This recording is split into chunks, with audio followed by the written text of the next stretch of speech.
Okay, guys, hi. See, this is why, okay. Hi, guys. Sebastian, are you there? That's JSP. Hey, everybody.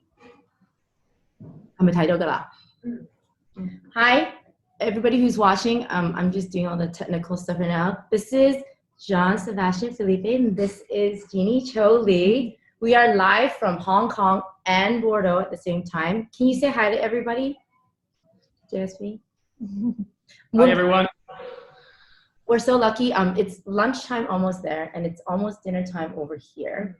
So I don't know if everybody knows, but today we are so happy and so lucky. 係咪咧？大家係咪好開心咧？今日咧，我係我嘅榮幸咧，就今日有 Lafite 同埋一個 MW 喺我在場啦。咁首先咧，就我識阿 Jeannie 好多年嘅。So I've actually known Jeannie for many years, and I'm a huge fan of hers. And I'm a fan of yours. For many years, and I think that she ignited my interest in wine even more so because I know nothing. Seriously, like just absolutely nothing, remember? And I was doing wines of just out of passion, and then she asked to try it, and it was seriously just a private message. It's funny because JSP I don't even really know the story of JSP, but I know that he was in business school and he entered in a competition through the business school of wine, a wine competition, and they won. I mean, that is like the biggest encouragement ever. Can you just, and that was also 2012, which is also when I started, sort of like when my wine started to, have a little bit of progress. Can you say why? Like, why did you do that if you were in business school? I think it's in many people which are very into the wine world today. A lot of people started from very different background, and then after, from some reason, enter into the wine. And my passion about food actually started with food, and very quickly, when you are interested into food, you start to be very interested into wines. And this is how I decided to join the wine society of my business school, which, like, as a lot of young students around the world, it's so great because we are very lucky to have producers, winemakers coming and share their passion. And it really, really was for me a kind of revelation that, wow, wine world is so fascinating. There is so many new things to discover every time, and why not making it a career? So I decided to take it very seriously, and I try to train myself tasting wine.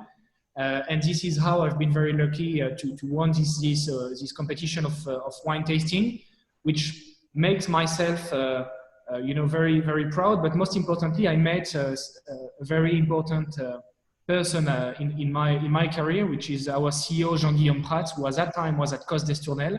And Jean-Guillaume, which I'm sure Bernice and Jeannie know very well, was encouraging me to pursue a career into the wine world. And this is how I decided to not go into finance, but going into a more wine career. You have a lot of friends and I think fans watching right now. We have Teresa is watching. Hi, Teresa, shout out in Bordeaux. Kaz. Yes. Yeah, they're all, so you can see them, they're all watching. We have people from Malaysia, from Vietnam also on. Okay, so just to know how the feel is, I know that you just finished, you should have just finished Harvest, right? Yeah. And how was that? Because we couldn't go. I mean, I'm supposed to be there too, as I say. I usually go there 3-4 times a year. You were lucky. Did you just go this year? Did you get a chance to go at all this year? I was there, and not in Bordeaux. I was in Burgundy end of last year.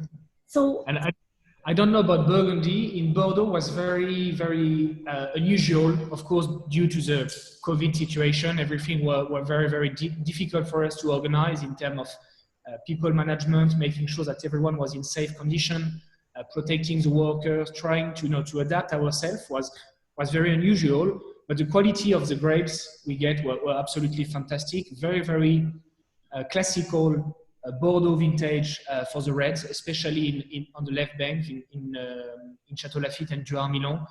The fruit we get were very, very close to maybe what we had in 2016, 2010. A much more classic vintage in Bordeaux, less extravagant than 2018 or 2019, with alcohol level which are a bit lower, a great level of tannins, a beautiful freshness, and we can already feel within the first écoulage tasting that it's a very promising vintage. Maybe if we are just very, very optimistic, when we look purely at technical details, The months of 2020 from flower during harvest looks very similar to the month in 1959.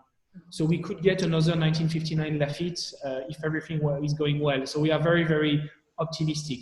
On the other hand, in Rieux Sec, it has been a very difficult year in Sauternes.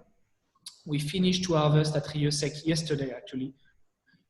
We have been picking roughly 110, 120 hectoliters of wines, which may be going into first wine, but it's not even sure yet. So it will be a difficult year for Sauternes, definitely. How does it compare with 2019? Because I know both were very heat-driven drought vintages. How does the 20 compare to 19?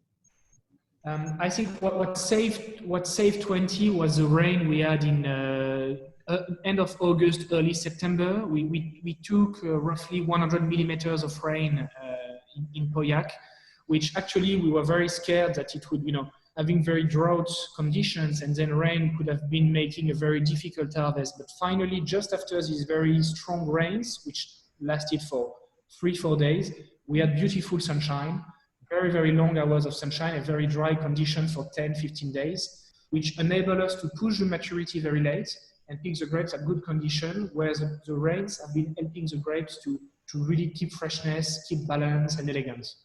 So I would believe in that sense, 2020 would seem less exuberant, less warm than 2019. 2019 was a lot of generosity also.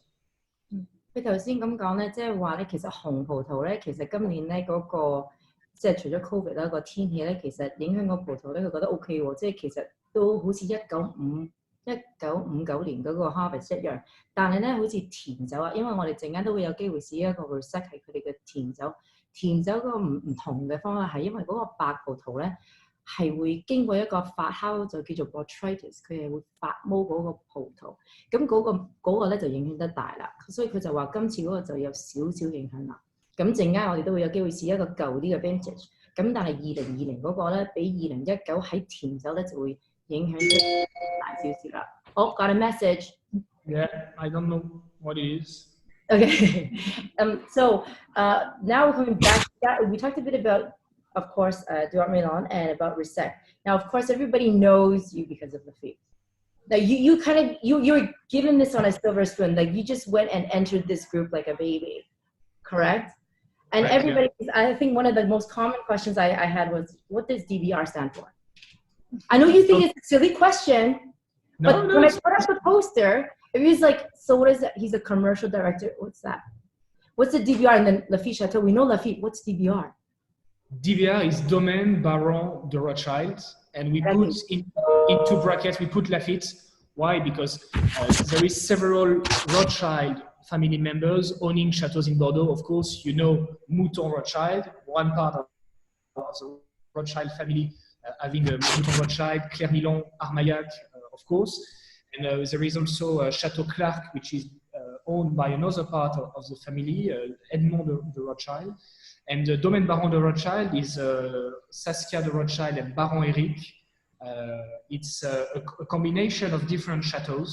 Chateau Lafite, Duarte Milan, Rieux Sec, Chateau l'Évangile in Pomerol, and of course a collection of estates around the world. We have a project in the south of France in Corbière with Chateau d'Ossière, 2 properties in South America, one in Chile, Bodega Los Vascos, one in Argentina, Bodega Caro in Mendoza, and of course a new Chinese project in the Shandong province.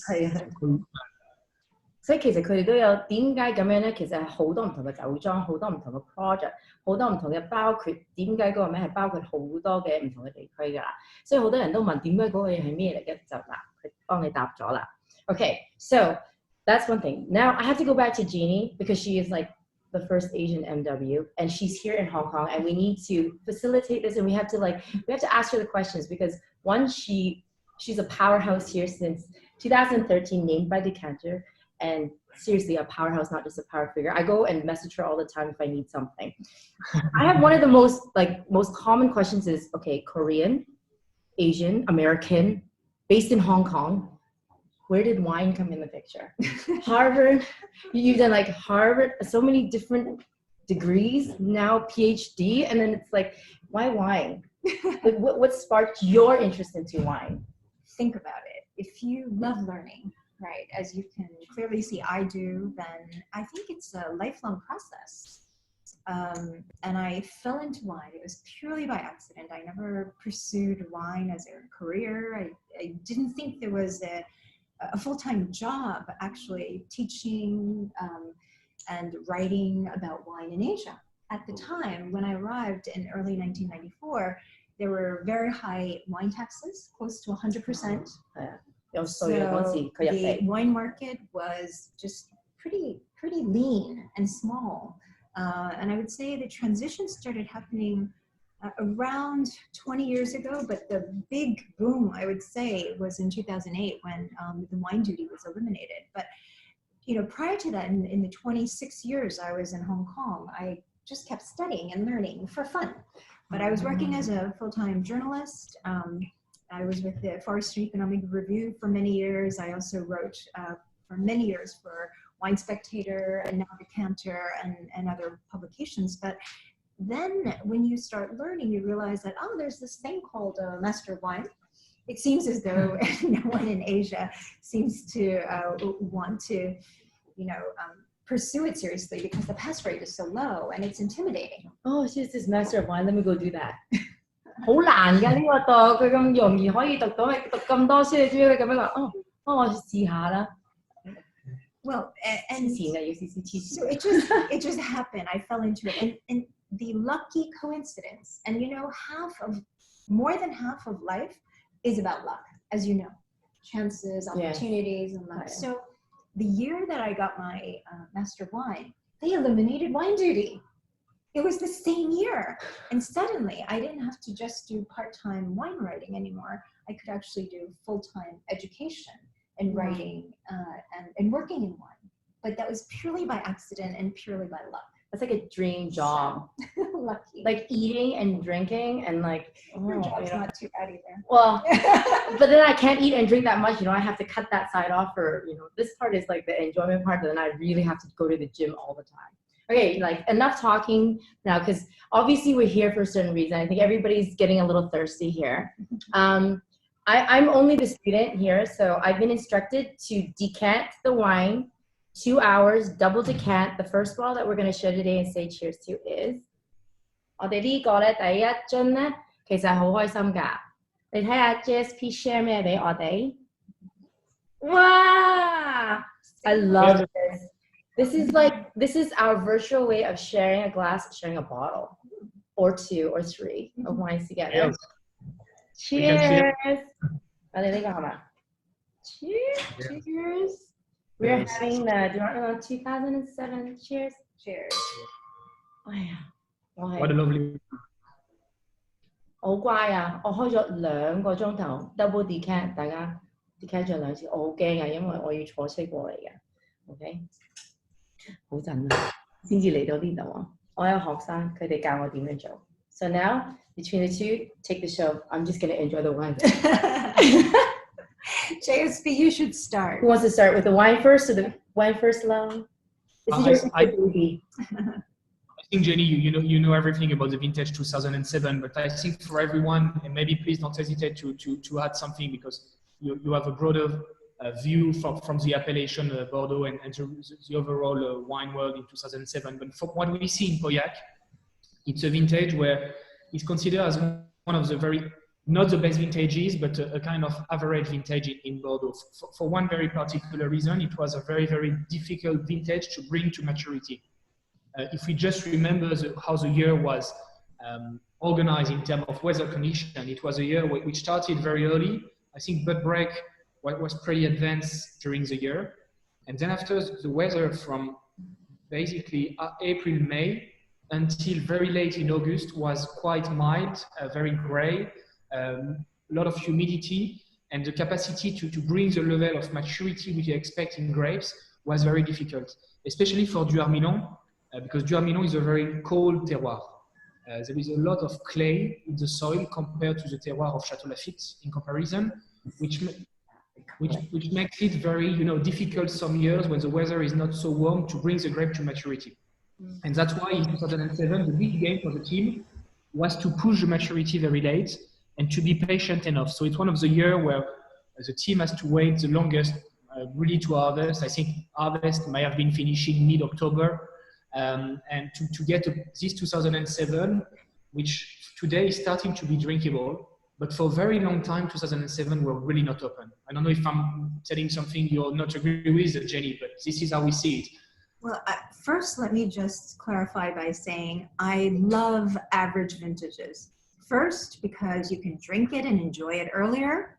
The drinking window starts a lot earlier than a more concentrated vintage, right? Like a 2010, for example. So you're even in 2005. So I love the fact that it's more of a food-friendly vintage. And in many ways, the weaker vintages, I think, test the producers.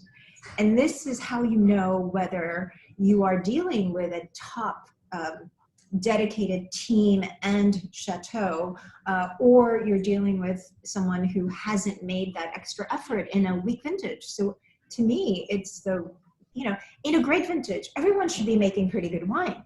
It's in the weaker vintages that actually for professionals and even I think for wine lovers, first it offers value, it drinks and opens earlier, it's really good with food, even at 13 years old. So as long as you do double decant it for at least an hour or two, as you suggested, then it's just really soft, it's smooth, it's balanced, and I think you get the sense that you're also in Pauillac, even though it's not super powerful. So it's the identity that still comes through.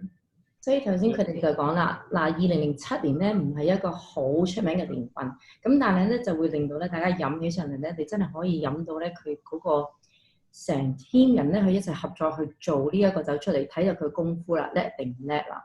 咁唯一一樣嘢好處咧，其實佢咧呢個好飲，即係好飲同埋個價錢咧，其實個 price point 好好嘅，幾百蚊同埋，但係你要識得開喎，因為咧佢呢個咧都要開咗成2個鐘頭。Double decanting 嘅咩意思咧？其實 a lot of people actually don't know what double decanting is when they 可唔可以 pass 呢個 ？Sorry, we're gonna do this like live. So 咧個樽咧就譬如啦，你攞呢一個樽啦，呢個本身有個 decanter， 你倒晒入去先嘅一次啊，你再要倒翻轉頭嘅2次，我再呢個再擺多一個嘅 ，OK？ 咁咧，因為佢2007，因為佢比較實啊嘛。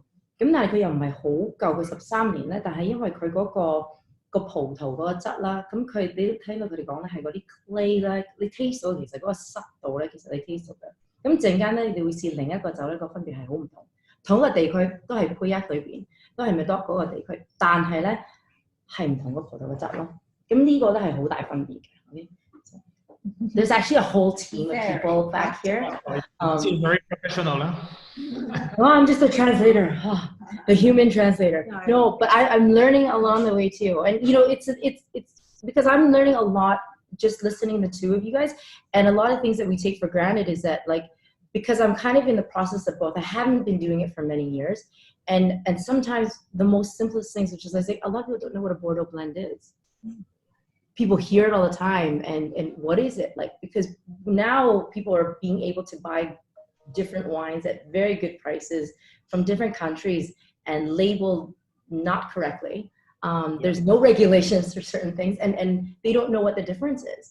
And so I think at my where I started with nothing, I think that's like step number one. So when you say double decanting or decanting, some people will not know what that means. Oh, they thought, just pour it into the glass. Is that what it means? To let it breathe. Simply just to let it breathe.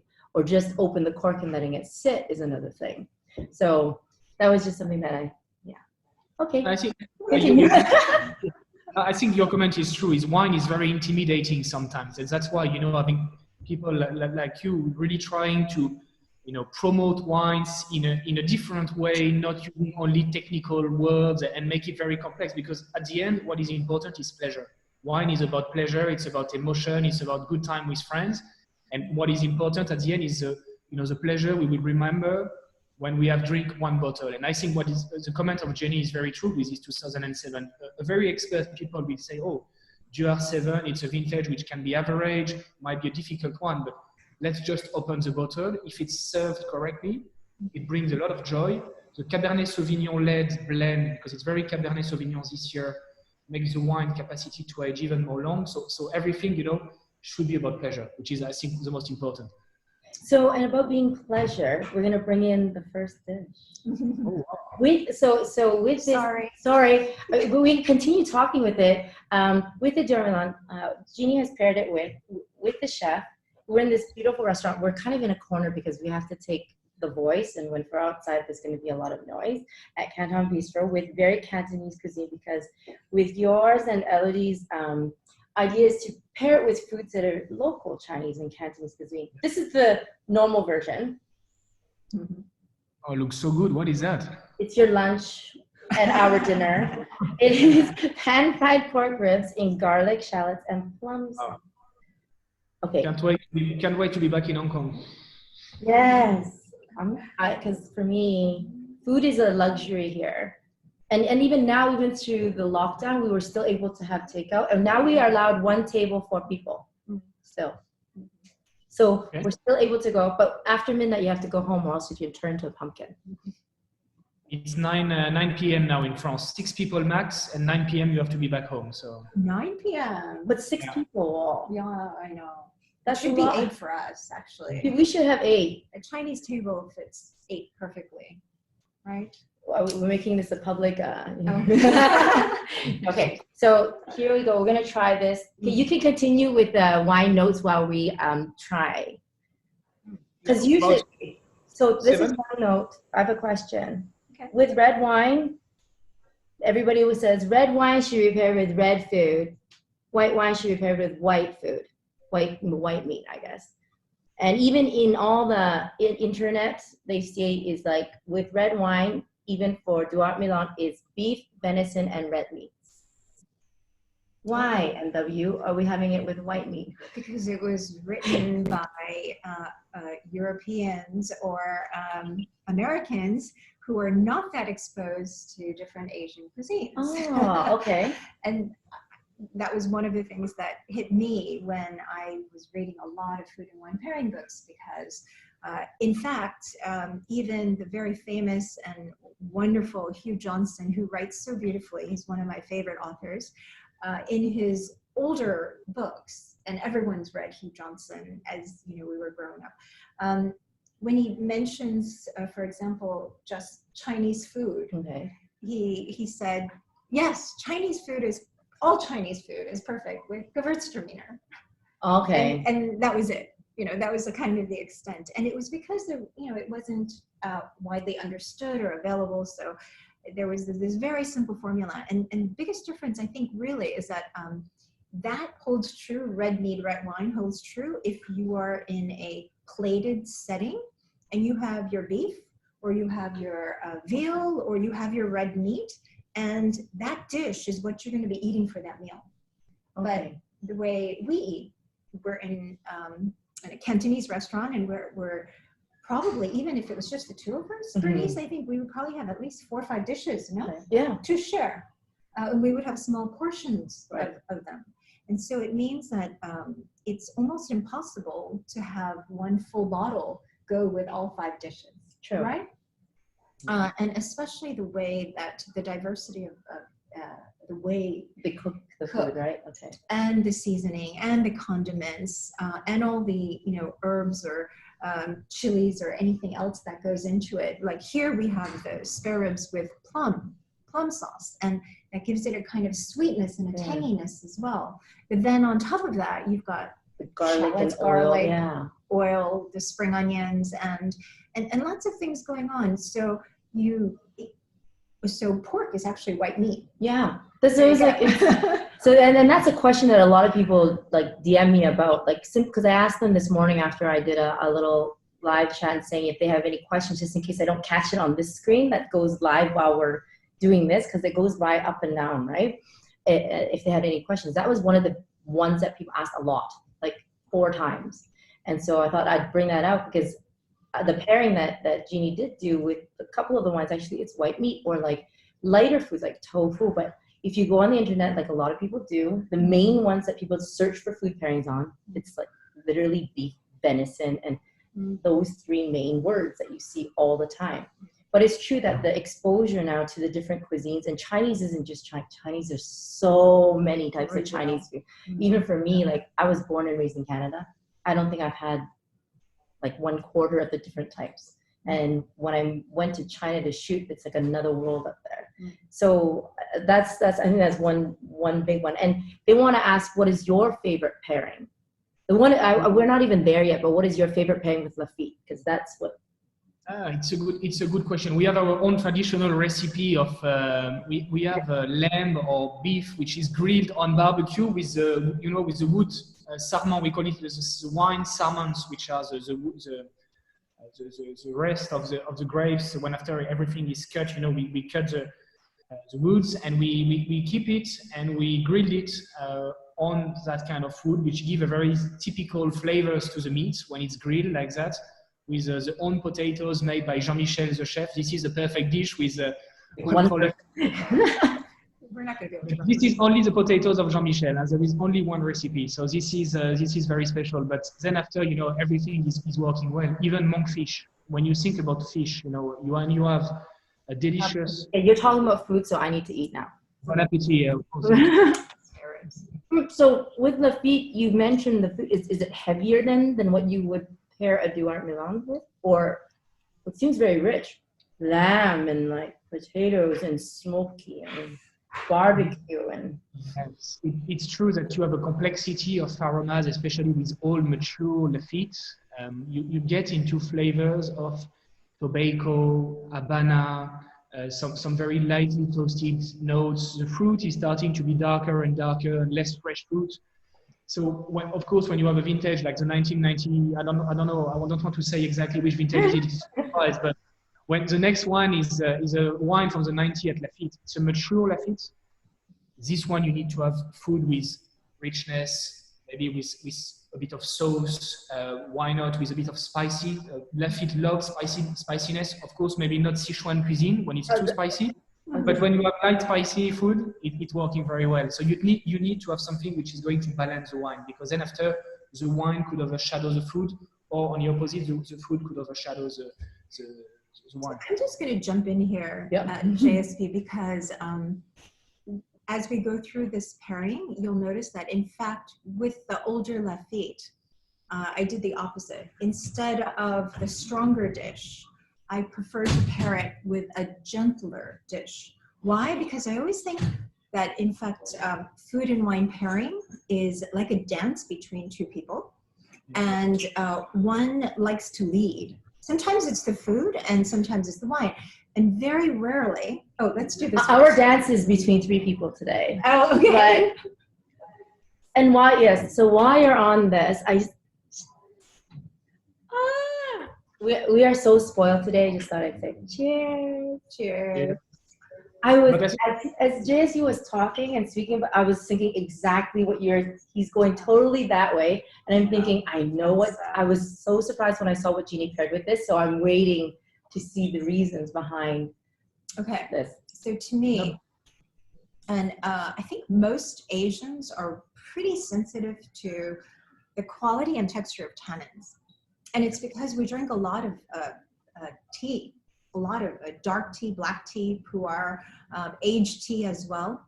And actually, when I asked most wine lovers in Hong Kong and China, they start out drinking wine with red wine, not white or not sparkling or not, these mixed drinks or anything, but they go straight into red wine. So tannins are something that I think we actually understand. And as soon as people start really enjoying and learning about wine, they start to understand what is quality tannin texture.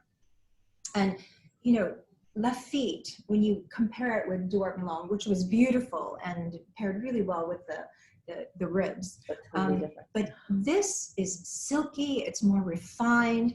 And of course, aromatically, they're both from Pauillac, so they're going to be similar. Yes. They're going to have the dark currant notes or the spices or a little bit of cedar and wood. But really, I think what distinguishes these two wines is the quality of the tannins and the texture.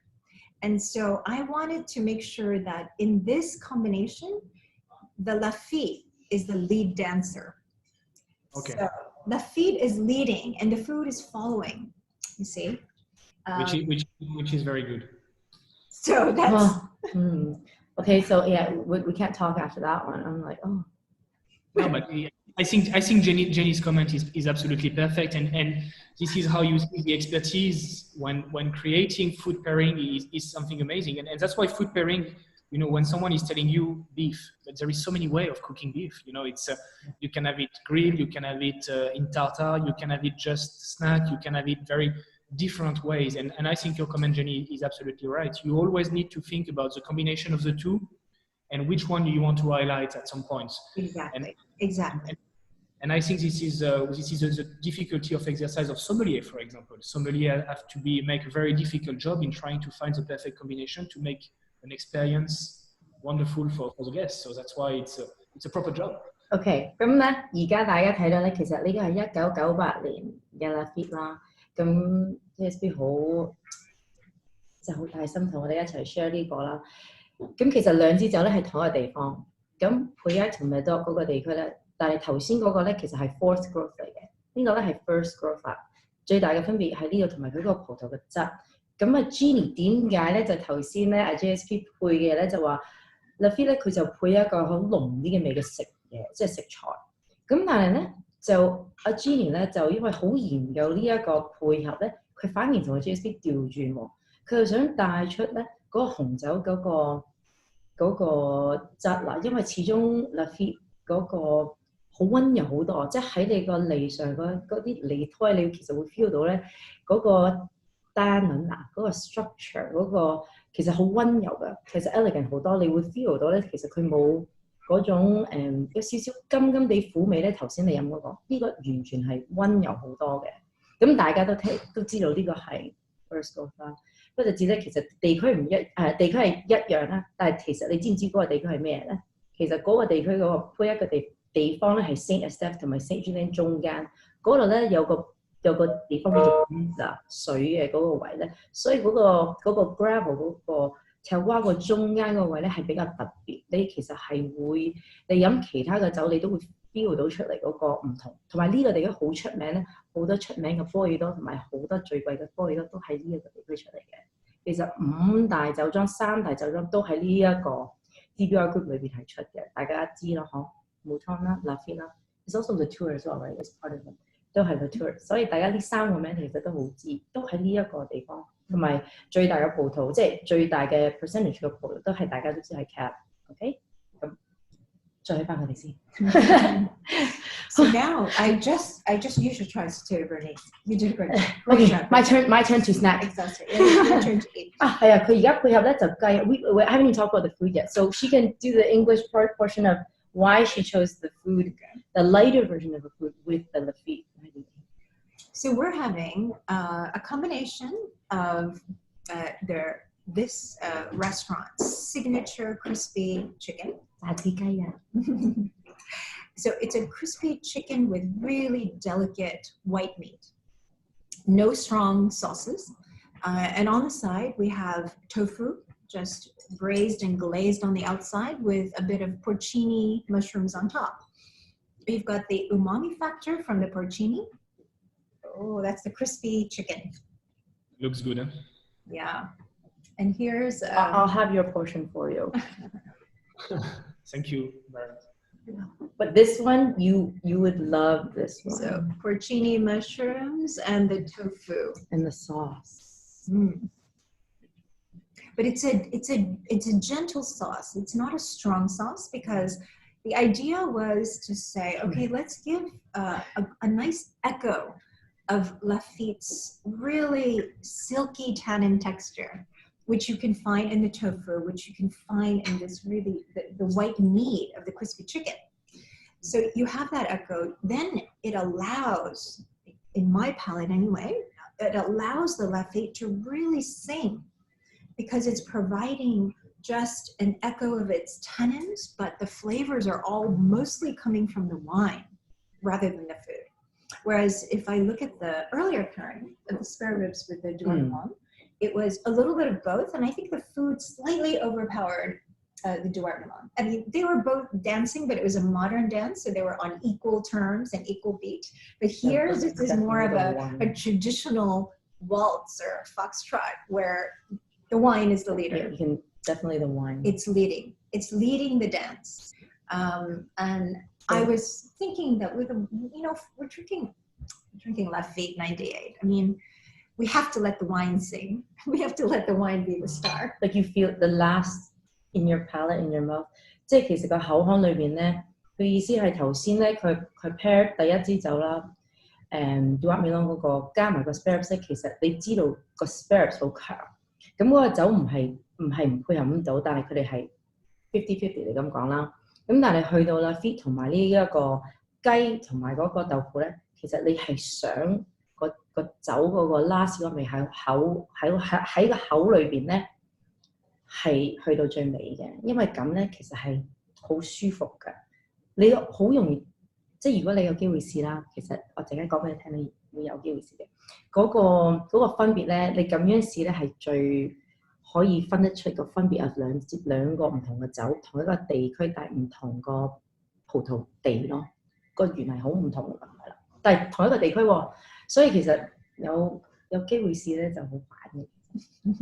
I'm just saying, from the same area, it's really interesting to see and taste. It can be so different because it's all like, people think it's all from one area because it is, but just a little bit, the terroir is a little bit different, same area, but the way the grapes, the vines, age, it all affects the whole story of the one wine or the one bottle, and then how you blend it with something, how you mix it with something, and it's a story and a journey. I guess is how the direct translation sort of is. I don't know if you have the same feelings there, but what's surprising me with the two wines, coming back to the Duarte-Milan 2007, is that you have two wines which have nearly 10 years of difference. But the Lafite seems so young, so joyful, still very, very in its early phase. Of course, we start to have some maturity notes and the aromas start to get more and more complex, but the capacity of Lafite to age beautifully and always surprise is absolutely astonishing. This elegance, this balance is really the landmark, the mark of Lafite. The capacity to age is what we aim for, and 1998 is a perfect example. It was a brilliant vintage for that. Okay, so just to let everybody know, today we are going a little bit over. I already knew that we were going to because I wanted to take my time. So just to let you guys know as well, I saw Dee was on here. She gave a shout out. A couple of friends in Hong Kong as well and in Malaysia. So we're going to go a little bit over, and in Vancouver actually, they just woke up. They're going to say we're going to stay a little bit longer so that we can get a full feel for it. And I know that people are going to have a lot of questions after. So because I don't get an opportunity like this to have both of you guys around. So let's, take our time. And we have one more dish as well, right? Are you guys done with this one first? Or you guys want to keep going with this one first? Oh no, let's okay. move on. So take your last sip of Lafite. I'm not taking my last sip. We're sipping afterwards. We're having the next wine. I know, but just wait. Okay, we're gonna choose this one and then we're gonna move on to our dessert, right? Okay. Cheers. Okay. Yeah.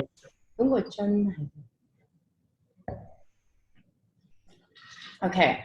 So actually I did this one on my last live. I did a recipe with Wilson Kwok because it was mooncake. And he actually brought it himself. And it was like just out of the blue, didn't even know, but it's one of his favorite mooncake wines, him and his mother. Yeah.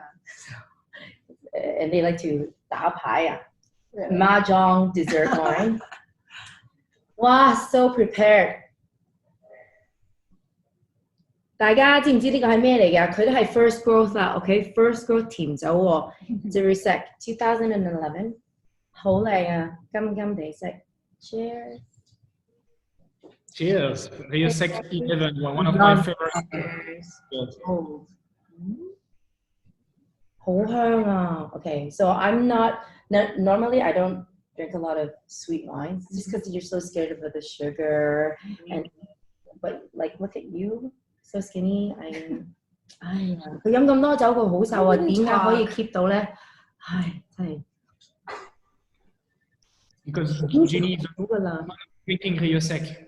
The secret of of being in good health is drinking Rio Sec very often. So this is how we get in shape. That's my secret.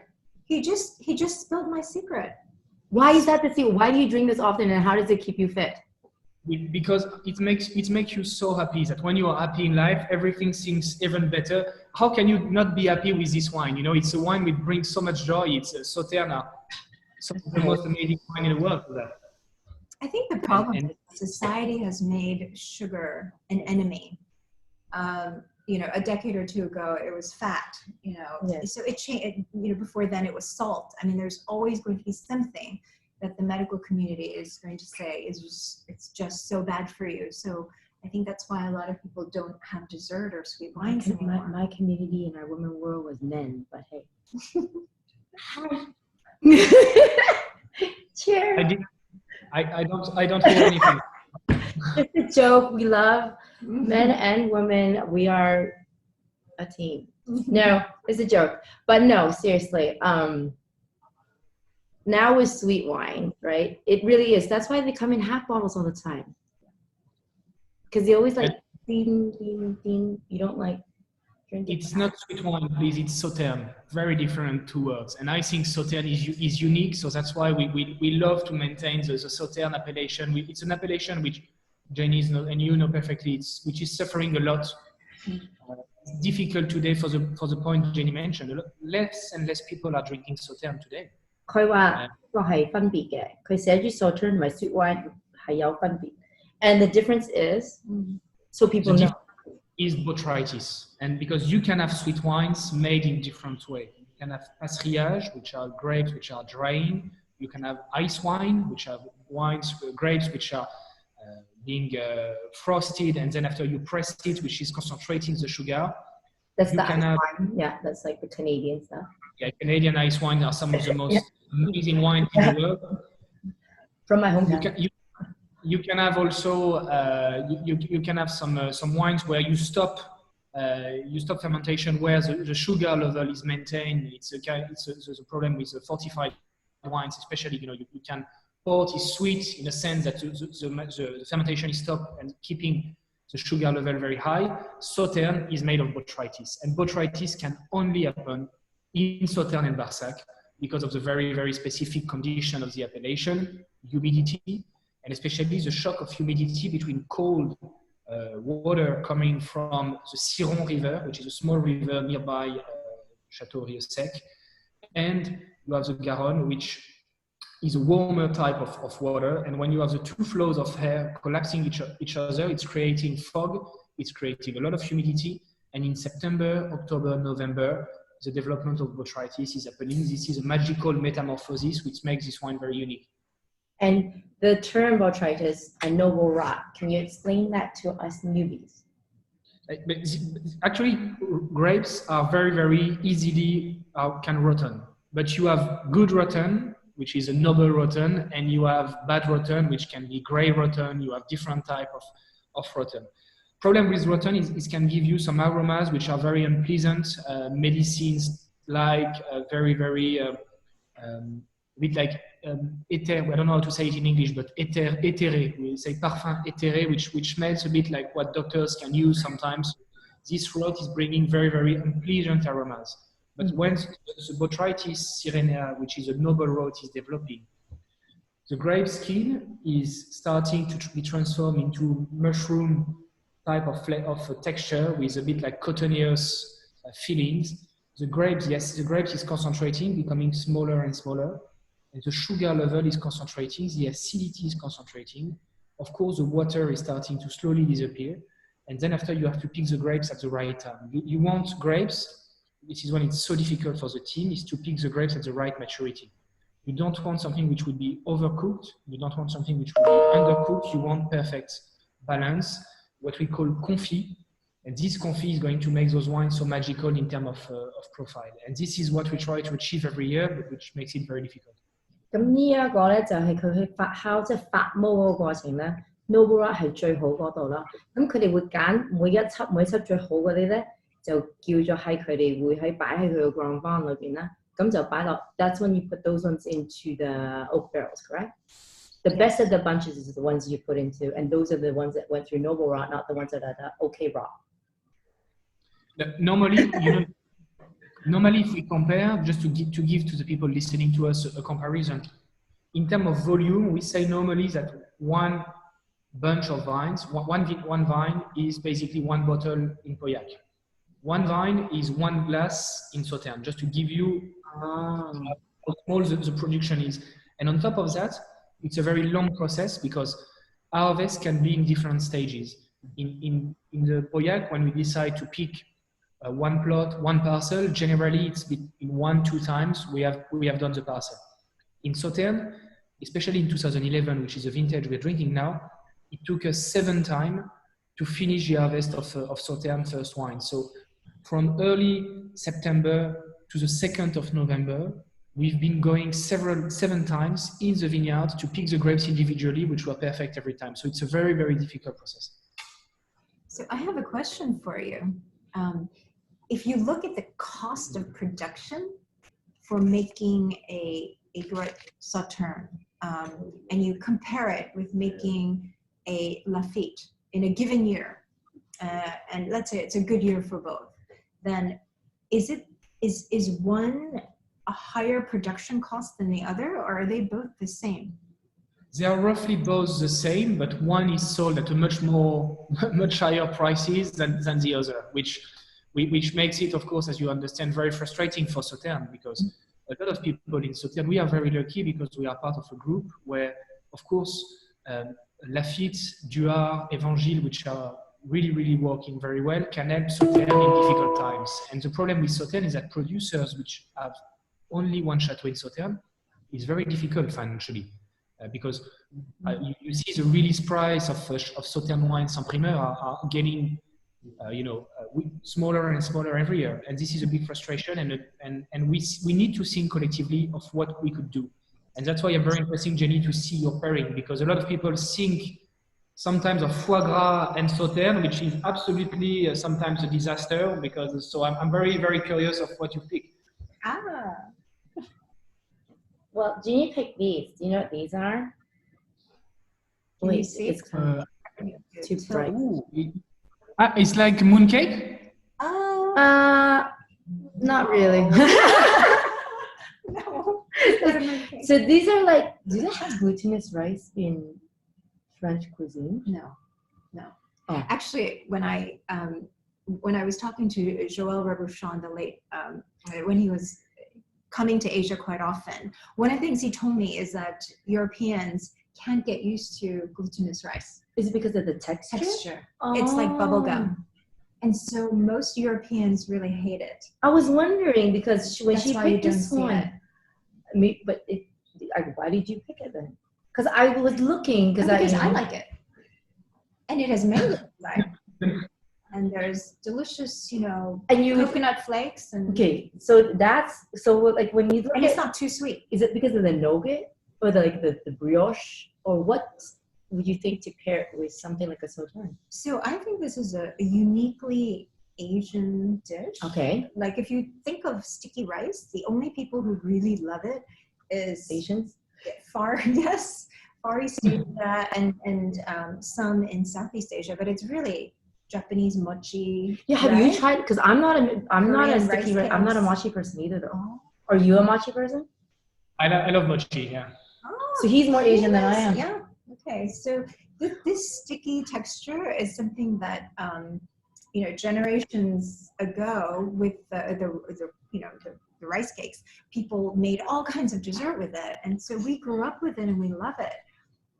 So the texture, you might think, so it's filled with cream and mango inside. The Wow. mango I could get, it goes with it. Yes. That's where I could get the coconut flakes. But the sticky rice is cut by the acidity in the Roussac. You don't think that Sauternes has high acidity, but actually it does. Yeah. Which is why it works with foie gras, Yeah, so I'm a total chemistry person, so I started Googling the grain side of the glutinous rice, literally in Wikipedia, trying to look up the history behind the glutinous rice and the grain itself. And so that's when I looked into the acidity. And I was thinking, is that what you're thinking?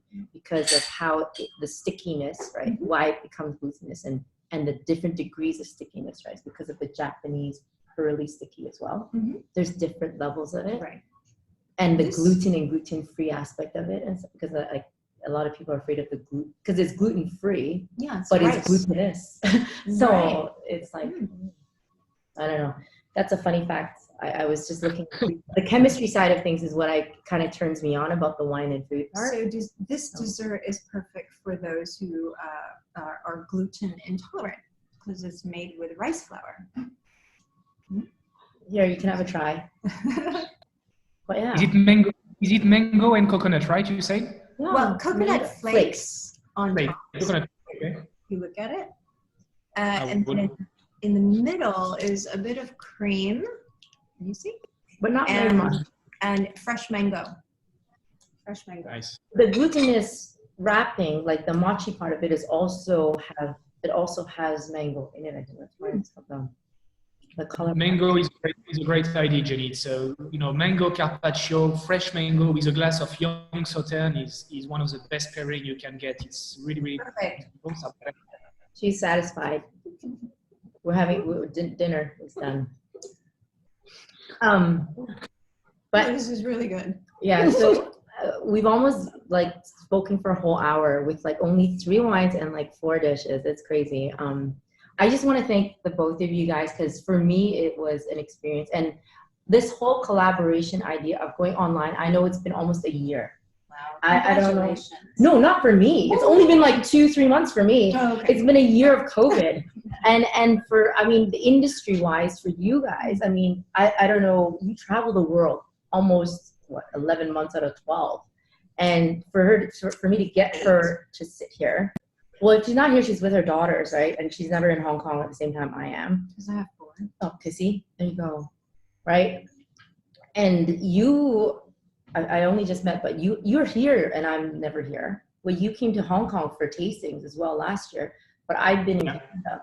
So like with COVID being, making us sit here, I don't know how it's affected your industry of the wine, but obviously I think that the platform's changing. But empowering people and empowering the wine industry, I think, is the next step, and in encouraging and educating in a different way. I think that, like you said, education was one of the key reasons why you went into wine. And for me, like, I love learning as well. I like mashing different industries. And because I just came back from school after 20 years and got my degree in commerce, I think that it gave me an opportunity to think of how I could help my friends. Because obviously, a lot of my friends too, in the wine industry over in Bordeaux, in Chile, in Italy, and the merchants here in Hong Kong.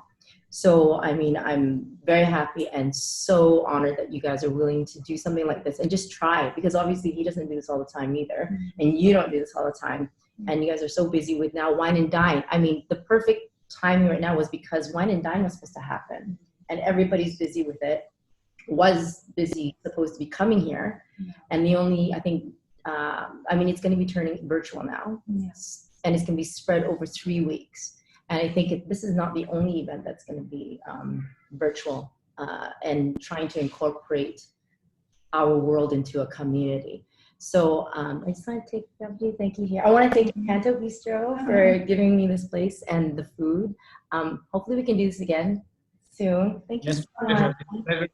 Thank you. No, we have to Yeah, she's fantastic. She's really, really making this very fun, very, very interesting, and it's a pleasure to do that with you both. And for us, one thing which is very frustrating is, of course, not traveling, but meeting wine lovers is really why we make wines. When we pay so much effort and attention in producing wines, we love meeting people who love our bottles, and this is one thing which we can't wait to do again is coming to see you and just share a glass. Thank you so much. Thank you so much. We're going to pick one glass here. I'm putting this one. Okay. Oh, Lafite. Okay, go back to thank you. They never do this. They don't. Yes. Thank you so much. Thank you. See you so much. Take care. Take care, everyone. Bye-bye. Thank you.